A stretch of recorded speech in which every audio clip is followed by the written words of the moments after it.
Welcome into Week 9 DFS. If you're playing on Draftkings this week, these are the 5 players that you're going to want to build around, whether that's in cash games, whether that's in tournaments. I'm going to give you some running backs, some wide receivers, players who I really like and think can get you off to that winning start.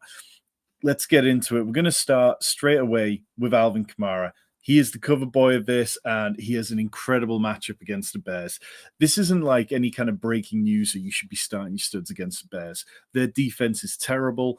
And it's not, something that I feel like is going to be controversial to say. Alvin Kamara is probably the best play of the week. But let me break down for you why he's such a good play. So Alvin Kamara is averaging 8.8 targets per game. The Bears are allowing the most receiving yards to running backs this season. He's averaging 64 rushing yards per game as well as 45 receiving yards. He is a top 5 running back at the minute. He's scored 56.7 DraftKings points over the course of the last 2 weeks. He's been inside the top 12 running backs every week since he came back from his suspension. It's just a key part of the Saints offense right now is dropping the ball off to Alvin Kamara. He's scoring touchdowns as well, which is something that he struggled with last year. And for me, I think you just look at what the Bears are doing. They're allowing the 4th highest rate of scoring plays on drives. They can't stop anything. If the Saints get up to a decent lead, I don't think they'll go away from Kamara. We haven't seen enough from Kendry Miller or Jamal Williams lately to suggest that. And I'll be trying very hard to lock Kamara into cash gain lineups wherever possible. In tournaments, I think that you can look at Kamara as a one-off. I don't feel the need to be trying to stack him with lots of other correlations of this game. But if you want a little bit more of a unique stack, tried in Derek Carr to Alvin Kamara. Derek Carr scored over 15 points in 3 straight games, and he's been okay by Derek Carr's standards. So I don't mind playing him at all. Let's move on to the next player. Dallas at the Eagles. I mean, this is one of the glamour matchups of the weekend. We need to be looking for ways to attack this game as much as possible. And one play that stands out to me is hands down CeeDee Lamb. You can see on the screen, these are our matchup graphics from our weekly preview show. You can see them. Go to the description below and you can find the preview show for every single game this weekend. We talk about it from a DFS, fantasy, dynasty, redraft perspective. But let's get into CeeDee Lamb.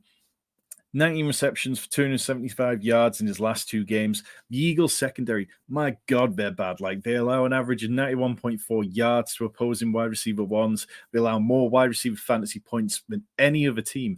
And it's not even particularly close. They allow an average of 46 wide receiver points per game. The next nearest to that is 42. So Lamb feels like an absolute smash. He's totaled 227 catches for 391 yards and 4 touchdowns in his previous 6 games against the Eagles. But that's when the Eagles secondary were good. This time we've got Lamb coming off a 44-point performance against the Rams. He caught 12 of 14 targets for 158 yards.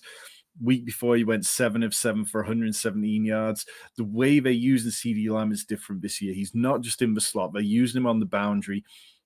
That's an area where the Eagles are really struggling against wide receivers. So I'd be very much trying to prioritize CeeDee Lamb in cash game formats. And if you're looking for tournaments, I think you can look to stack him with either Dak Prescott and add in Jake Ferguson, who was a really good matchup against the Eagles, and then add in AJ Brown as a bring back on that. Or you could add Jalen Hurts and then use CeeDee Lamb as to bring back on either side. But I think that CeeDee Lamb absolutely has to be a priority for DFS this weekend. If you are liking this video, do me a solid. Hit that subscribe button. All I want to do is help you make money this weekend. That's what we do here at Fantasy Sanctuary. Hit subscribe. Trying to hit 1,400 subscribers this weekend. Let's get into the next one. Tampa Bay at Houston. So there's 2 players I like in this. We're going to start off with the running back, Rachaad White, who was 5,600.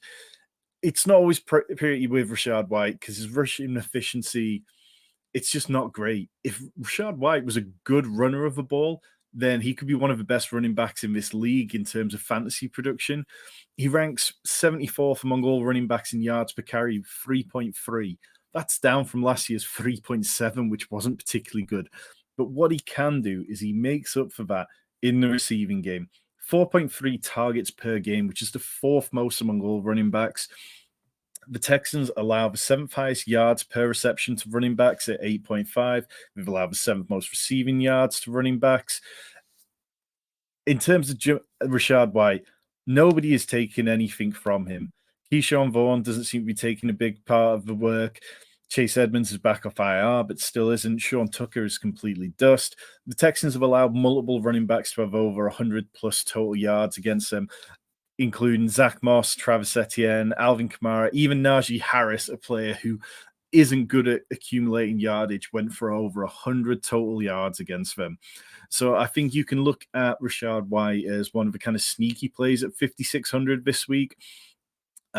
I'd be okay playing him in cash games, as we kind of need to save money to get Alvin Kamara and CeeDee Lamb into those lineups. And for tournaments, we'll get into that in a second, but let's get over to next player, Nico Collins, 5,800. The Bucs, they've allowed 100 plus yard games to DJ Moore, Justin Jefferson, AJ Brown, Amon-Ra St. Brown, and they've given up a total of 7 top 24 wide receiver finishes in 7 games. They're allowing wide receivers a 69% catch rate, which is the 8th highest. And even though Nico Collins' early season forms dipped a little, part of that has been because CJ Stroud and the Texans faced really good matchups for the passing game, really tough matchups for the passing game over the last few weeks. You know, they played the likes of the Saints. And if you were a subscriber to this channel and following these videos, you'd have heard us talking about how we were probably going to see a bit of a regression from CJ Stroud over those games. But now, with the Buccaneers secondary, they're a real pass funnel team, which means they're good against the run because they've got big there up front, and then they're poor against the pass. You can see on screen they allow 269 passing yards per game, which is the 5th most. Everything just stacks up for this to be a Nico Collins game with Rachaad White on the other side. I think you can look to stack this game in tournaments with CJ Stroud. You plug him in. Let's go back to the first slide so you can see the pricing on all these players. You got CJ Stroud at 6,200, Rachaad White at 5,600, and then Nico Collins at 5,800. That's the kind of stack that's still going to allow you to get to Alvin Kamara. It's going to allow you to get to CeeDee Lamb, to be able to get access to those studs. Or even if you just take the correlation of Rachaad White at 5,600 and Nico Collins at 5,800, then if this game has a decent pace, which some of the Texans games have had, then it could be a really fun game. We got one more player, but do me a solid. If you are liking this, hit that subscribe button. Really want to hit 1,400 subscribers this weekend. We are 9 away from it. Help me, help you, keep making money. We're on to Washington at New England. And this is a game for Jahan Dotson. He's 5K on DraftKings. You can see on the matchup stuff there. The Patriots, they're banged up, which is probably the biggest chance for this falls flat, is the Patriots just aren't good enough to be able to stay in the game. But I do think that with Washington's secondary being pretty poor, they allow a lot of fantasy points themselves, that the Patriots should be able to keep in this game and keep it sort of interesting. But Jahan Dotson specifically, New England ranked 5th against wide receiver 1s in DVOA, but 29th versus wide receiver 2s. They allow the 6th most fantasy points to wide receivers playing out wide, which is an area where we've seen Jahan Dotson do damage. He hadn't managed a single performance of 50 receiving yards this season until last week, but then he had 108 along with his 2nd touchdown of the season, 27.8 DraftKings points. That was more than twice as many as any other performance. But the reason I'm so confident is because New England are so poor against wide receiver 2s. They lock down people's main options, but then they leave the secondary options so often, and it becomes an area which teams can just capitalize on. Sam Howell, he's been a pleasant surprise this season. You know, the 7th most passing yards per game at 268, 4th in completed air yards. And whether there's questions about his long-term future or not, I think we can safely say that for now, for fantasy purposes, it's going to be a pretty good time. There's going to be plenty of shootouts this season, and it should work quite nicely. So, yeah, I like Dotson. I don't view this as a game where I'd probably be aggressively stacking it. You can see back on this slide over here that Sam Howell is 5,800. I don't mind that as a skinny stack, just for 2 players. Maybe you could add in Logan Thomas to it, but I just worry that the Patriots don't have anyone who I'd really want to put in there. Demario Douglas at 4K is kind of interesting.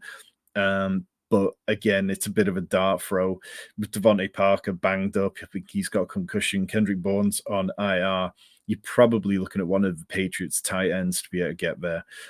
So that is the 5 players who I believe you should be putting into every DraftKings lineup this week. Those are the best plays.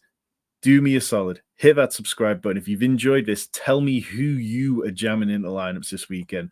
I want to hear from it. We answer every single question on this channel. Leave us a comment and we will get back to you, and we will be back next week for more DFS goodness.